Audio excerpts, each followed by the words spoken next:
Hello guys. நம்ம கார்த்திக் கதையில March 18 என்ன நடக்க போகுது அப்படிங்கறத பத்தி இந்த வீடியோல பார்க்கலாமா? நம்ம ஹீரோ என்ன பண்றாருன்னா, நேரா பரமேஸ்வரி கொடுத்த ஆதாரத்தை வாங்குறாரு. வாங்கி அதை பார்த்ததும் அவருக்கு ரொம்ப அதிர்ச்சி ஆகிருச்சு. ஏன்னா அதுல இருக்கிறது அப்படியே சிவகாமி எதனால இறந்தாங்க அப்படிங்கறதுக்கான ஆதாரம். அது எல்லாத்தையுமே பார்த்ததும் நம்ம ஹீரோவுக்கு அதிர்ச்சி ஆகுது. அப்ப ஹீரோ நேரா மயிலு கிட்ட அந்த ரிப்போர்ட்ஸ கொடுக்கறாரு. இத ஒரு நிமிஷம் பாருங்களேன் அப்படின்னு. மயிலும் வாங்கி பாக்குறாரு. அவரு வாங்கி பார்த்ததும் அவருக்கு அதுக்கு மேல அதிர்ச்சி. சகல என்ன சகல இது? அவங்க எதனால இறந்தாங்க அப்படிங்கறதுக்கான ஆதாரம் அப்படியே இருக்கே அப்படின்னு. அப்ப ஹீரோ சொல்றாரு, ஆமா, இத்தனை நாளும் நம்ம எல்லாரையுமே நல்லா ஏமாத்திக்கிட்டு இருந்திருக்காங்க. நல்ல வேலை, இவங்களை கடவுளா பார்த்து அனுப்பியிருக்காங்க இந்த இடத்துக்கு. அதனாலதான் என்ன நடந்துச்சு அப்படிங்கறத பத்தி நம்ம தெரிஞ்சுக்கிட்டோம். இல்லைன்னா நம்மளுக்கு எந்த உண்மையுமே தெரியாம போயிருக்கோம் அப்படின்னு. இத கேட்டதும் மயிலு சொல்றாரு, ஆமா சகல, சரி இத அப்படியே கொண்டு போய் நம்ம அத்தை கிட்ட காமிக்கணும். அப்ப பரமேஸ்வரி சொல்றாங்க, ஆமாங்க தம்பி, இந்த குடும்பத்தை தான் நான் இத்தனை நாளும் தேடிக்கிட்டு இருந்திருக்கிறேன். அவரு இந்த ரிப்போர்ட்ட நீ கொடுத்துரு அப்படின்னு சொன்னாரு.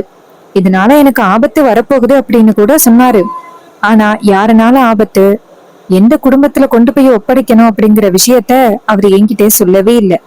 ஒரு குடும்பத்தை பிரிச்சுட்டேன், நான் தான் அந்த பாவி அப்படின்னு சொன்னாரு. ஆனா அது எந்த குடும்பம் அப்படின்னு என்கிட்ட இது வரைக்கும் சொல்லல. அதனாலதான் எந்த குடும்பம்னு தெரியாம நான் இத்தனை நாளும் புலம்பிக்கிட்டு இருந்தேன்.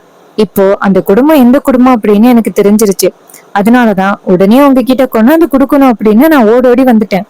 இங்க பாருங்க தம்பி, இத கொண்டு போய் இப்பவே ஈஸ்வரி அம்மா கிட்ட கொடுங்க. அவங்க கண்டிப்பா புரிஞ்சுப்பாங்க. அப்ப ஹீரோ சொல்றாரு, சரி சரி நீங்களும் வாங்க, நான் சொன்ன அத்தை கண்டிப்பா நம்புவாங்களோ என்னமோ அப்படின்னு எனக்கு தெரியல, சோ நீங்களும் வாங்க அப்படின்னு. அவங்களும் சரிங்க தம்பி வாங்க அப்படின்ட்டு இங்க இருந்து போறாங்க. நேரா ஈஸ்வரிய போய் பாக்குறாங்க. அப்போ வீட்டுல உள்ள எல்லாரையுமே நம்ம ஹீரோ கூப்பிடுறாரு. எல்லாருமே அந்த இடத்துக்கு வராங்க. அப்ப ராஜா கேக்குறாரு, மாப்பிள்ள எல்லாருமே கூப்பிட்டுருக்கீங்க, ஏதோ முக்கியமான விஷயமா இருந்தாதான் எல்லாருமே கூப்பிடுவீங்க, சொல்லுங்க சொல்லுங்க மாப்பிள்ள, என்ன முக்கியமான விஷயம் அப்படின்னு. அப்ப மயிலு சொல்றாரு, மாமா, இத்தனை நாளும் உங்க அம்மா மேல எவ்வளவு பெரிய பழி வந்துச்சு. இப்போ அது எல்லாமே பொய் அப்படிங்கறதுக்கான ஆதாரத்தை சகல கையில வச்சிருக்காரு. இத கேட்டதும் நம்ம ராஜா சொல்றாரு, என்ன மாப்பிள்ள சொல்றீங்க? அப்ப மயிலு சொல்றாரு, ஆமா மாமா, பாட்டி பரமேஸ்வரி மேல எந்த தப்புமே இல்ல. இது எல்லாத்துக்கும் காரணம் இன்னொருத்தவங்க அப்படிங்கறதுக்கான ஆதாரத்தை இப்ப சகல கையில வச்சிருக்காரு.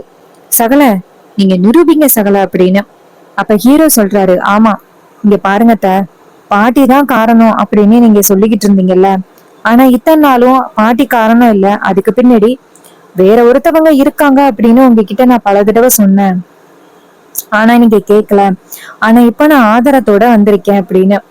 அப்ப ஈஸ்வரி சொல்றாங்க, இங்க பாரு, பேசிக்கிட்டே இருக்காம என்ன ஆதாரம் அப்படிங்கறத என் கையில காமிச்சு அப்படின்னா நான் அதை பார்த்துட்டு என்ன அப்படின்னு முடிவு பண்ணுவேன். அப்ப ஹீரோ சொல்றாரு, இங்க பாருங்க, இந்த வீட்டுல வேலை பார்த்துக்கிட்டு இருக்கவங்க பேரு பரமேஸ்வரி தானே. உங்களுக்கு பரமேஸ்வரி அப்படிங்கிற பேரு பிடிக்காததுனால மீனாட்சி அப்படின்னு மாத்தி வச்சுக்கிட்டீங்க. ஆனா இந்த பரமேஸ்வரி யாரு தெரியுமா? கான்ஸ்டபிள் சண்முகம் இருக்காருல்ல, அவருடைய மனைவி. அப்ப ஈஸ்வரி கேக்குறாங்க, மனைவியா? அவருக்கு மனைவிதான் இறந்துட்டாங்களே. அப்ப மீனாட்சி சொல்றாங்க, அம்மா என்ன மன்னிச்சிருங்கம்மா, அவர் கான்ஸ்டபிளா இருந்த நேரத்துல அவர் கூட நான் கொஞ்சம் தொடர்புல இருந்தேன். சோ அப்ப அவர் அடிக்கடி வீட்டுக்கு வருவாரு. அவரு இந்த ரிப்போர்ட்ஸ் என் கையில கொடுத்து இத தகுந்த குடும்பத்துக்கிட்ட ஒப்படைக்கணும், ஒரு குடும்பத்தையே நான் பிரிச்சு வச்சுட்டேன் அப்படின்னு ரொம்ப வருத்தப்பட்டாரு. நான் எடுத்து வச்சுக்கிட்டேன்.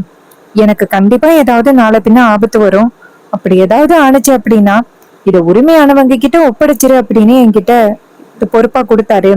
நானும் சரி அப்படின்னு சொன்னேன். அதுக்கப்புறம் எப்படியாவது இதை நிரூபிக்கணும், அந்த குடும்பம் யாரு அப்படிங்கிறத கண்டுபிடிக்கிறதுக்காக நானும் ட்ரை பண்ணேன். அதற்கு இடையில அவருக்கு என்னமோ ஆயிருச்சு. அதுக்கப்புறம் அந்த குடும்பம் எது அப்படின்னு தேடினேன். எங்கேயுமே என்னால கண்டுபிடிக்க முடியல. கடைசில உங்க மாப்பிள்ள, சின்ன மாப்பிள்ள இருக்காருல்ல, அவருதான் என்ன கண்டுபிடிச்சாரு. அவர் என்ன கண்டுபிடிச்சு என்கிட்ட உள்ள ஏதாவது ஆதாரம் இருக்கான்னு கேட்டாரு. அதே மாதிரி நான் ஆதாரத்தையும் கொடுத்துட்டேன். இங்க பாருங்கம்மா, உங்க அம்மா இறந்ததுக்கு முழு காரணம் பரமேஸ்வரி கிடையாதுமா. அதுக்கு முக்கிய காரணம் இன்னொருத்தன் இருக்கான். அவன் யாரு அப்படிங்கறத கண்டுபிடிங்க. அப்ப மயிலு சொல்றாரு, இங்க பாருங்க, அது யாரு அப்படிங்கிற விஷயம் எங்களுக்கு தெரியும். ஆனா அத அத்தை கண்டிப்பா நம்ப மாட்டாங்க. ஆனா ரிப்போர்ட்ஸ பார்த்தா நம்புவாங்கல்ல. அத்தை, இந்த ரிப்போர்ட்ஸ பாருங்க அத்தை அப்படின்னு சொல்லிட்டு ரிப்போர்ட்ஸ கொடுக்குறாங்க. ஈஸ்வரி அந்த ரிப்போர்ட்ஸ வாங்கி பாக்குறாங்க. ரிப்போர்ட்ஸ பார்த்ததோட ஈஸ்வரிக்கு செம ஷாக்கிங்கா இருக்கு.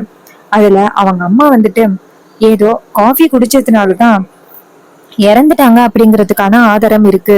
அவங்க சாப்பாட்டுல ஏதோ கலந்திருக்காங்க அப்படிங்கறதும் அப்பட்டமா அப்படியே ஆதாரமா இருக்கு. இதையெல்லாம் பார்த்ததும் ஈஸ்வரிக்கு செம ஷாக்கிங் ஆயிருச்சு. அப்ப மயிலு சொல்றாரு, பாத்தீங்களா அத, அன்னைக்கு அவங்க மேல பழி சுமத்தினாலத ஒன்னும் அவங்க இறக்கல. அவங்க வந்துட்டு யாரோ ஏதோ சாப்பாட்டுல கலந்ததுனாலதான் இறந்திருக்காங்க. இதுக்கு காரணம் பாட்டி கிடையாது அப்படின்னு சொன்னதும் ரொம்ப ஷாக் ஆகுறாங்க ஈஸ்வரி. எங்க அம்மாவோட சாப்பாட்டுல யாரோ கலந்துருக்காங்களா? அப்படி யாரு, என்ன கலந்தது அப்படின்னு சொல்லி கேக்குறாங்க. அதுக்கு நம்ம ஹீரோ சொல்றாரு, அத்தை, அது யாரு அப்படிங்கிற விஷயம் எனக்கு தெரியும். பட் அதை நிரூபிக்கிறதுக்கான ஆதாரம் தான் என் கையில இல்ல. ஆனா இப்போதைக்கு எனக்கு கிடைச்சிருக்கிறது இதுதான். இதுல உள்ளத பாருங்க, பாட்டி எதனால இறந்தாங்க அப்படிங்கறதுக்கான ஆதாரம் இதுல இருக்கு. இத பார்த்ததும் ரொம்பவே அதிர்ச்சி ஆகுறாங்க ஈஸ்வரி.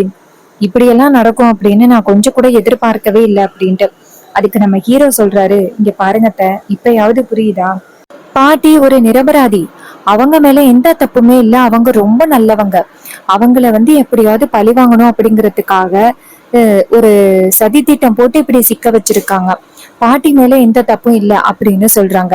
இதை கேட்டதும் ராஜா சொல்றாரு, அம்மா மேல எந்த தப்புமே இல்லாமதான் அம்மா இத்தனை நாளும் இவ்வளவு பெரிய தண்டனை அனுபவிச்சிட்டு இருந்தாங்களா? தான் சொந்த பேத்திங்களை பார்க்காம, தன்னுடைய சொந்த மருமகளையும் பார்க்காம அவங்க இவ்வளவு பெரிய தண்டனையை அனுபவிச்சுக்கிட்டு இருந்திருக்காங்க. அவங்கள நினைச்சு பார்த்தா எனக்கு ரொம்பவே கவலையா இருக்கு அப்படின்னு ராஜா சொல்றாரு. அப்ப மயில சொல்றாரு, மாமா, இப்ப கூட ஒரு பிரச்சனையும் இல்ல. அத்தை பாட்டிய மன்னிச்சு ஏத்துக்கலாம். இங்க பாருங்கத்த, இந்த ப்ரூஃப் கூட உங்களுக்கு பத்தலையா அப்படின்னு சொல்ல ஈஸ்வரி சொல்றாங்க, என்னதான் இருந்தாலும் என் அம்மா மேல அவங்க அப்படி ஒரு பழி போட்டாங்கல்ல அப்படின்னு. அப்ப ஹீரோ சொல்றாரு, அத்தை, அவங்க பழி போட்டாலும் அவங்க எதனால அப்படி ஆனாங்க அப்படிங்கறத யோசிச்சு பாருங்க. இதுக்கு பின்னடியில இருந்து ஒருத்தன் இந்த வேலைய பண்ணிருக்கான். அவன் யாரு அப்படிங்கறத கண்டுபிடிக்கணும். அவன் யாரு அப்படிங்கறத கண்டுபிடிச்சிட்டா அவனுக்கு தரமான ஒரு தண்டனையை கொடுக்கலாம். அதுக்கு மயில சொல்றாரு, ஆமா சகல, அவனையே யாரு அப்படிங்கறத கண்டுபிடிச்சு அத்தை கிட்ட நிரூபிக்கணும். அப்ப ஹீரோ சொல்றாரு, ஆல்மோஸ்ட் அவன் யாரு அப்படிங்கிற விஷயம் எனக்கு தெரியும். ஆனா அத்தை கிட்ட சொன்னா கண்டிப்பா அத்தை ஏத்துக்க மாட்டாங்க, நம்பவும் மாட்டாங்க. அதுக்கு ராஜா சொல்றாரு, மாப்பிள, யாருன்னு சொல்லுங்க மாப்பிள. என் குடும்பம் பிரிஞ்சு இருந்ததுக்கு காரணமானவன நானே சும்மா விட மாட்டேன், சொல்லுங்க மாப்பிள. அப்ப ஹீரோ சொல்றாரு, மாமா, வேற யாரும் இல்ல, நமக்கு அடுத்தடுத்த பிரச்சனைகளை தொடர்ந்து குடுத்துக்கிட்டு இருக்க அந்த முத்து, அவன்தான் இதுக்கு காரணம். அவன் சிவகாமி இருக்காங்கல்ல, அவங்க கிட்ட நாள் தப்பா நடந்துக்க பார்த்திருந்திருக்கான். சோ அவனை புடிச்சிட்டாங்க நம்ம சிவகாமி. அவங்கள மறுநாள் பஞ்சாயத்தை கூட்டி அவமானப்படுத்துறேன் அப்படின்னு சொல்லியிருக்காங்க. இதுக்கு பயந்து போன அவன் பஞ்சாயத்தை கூட்டி கண்டிப்பா நம்மள அவமானப்படுத்திடுவா இவ அப்படின்ட்டு எப்படியாவது காலி பண்ணணும் அப்படின்னு பிளான் பண்ணி அவங்களோட சாப்பாட்டுல எதையோ கலந்திருக்கான். இது தெரியாம அவங்க சாப்பிட்டுட்டாங்க. அதுவும் உடனே எதுவும் ஆகுறது கிடையாது, கொஞ்சம் கொஞ்சமா ஆகுறது. அவங்க இது தெரியாம சாப்பிட்டுட்டாங்க. அவங்க சாப்பிட்டதும் மறுநாள் நடந்த பிரச்சனைக்கும் அவங்களுக்கு அந்த மாதிரி ஆனதுக்கும் சரியா இருந்திருக்கு.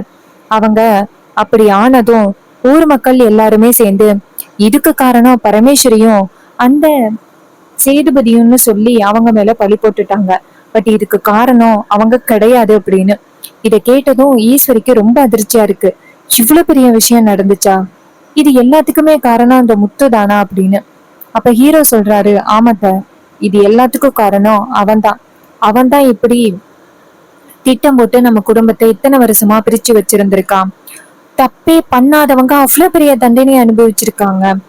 இதோட உங்க அம்மாவும் அந்த நகையை எடுக்கல. ஒருவேளை உங்க அம்மா உயிரோட இருந்திருந்தா நான் நகையை எடுக்கல அப்படின்னு ப்ரூவ் பண்ணிருப்பாங்க. ஆனா அதுவும் நடக்க விடாம பண்ணிட்டான்.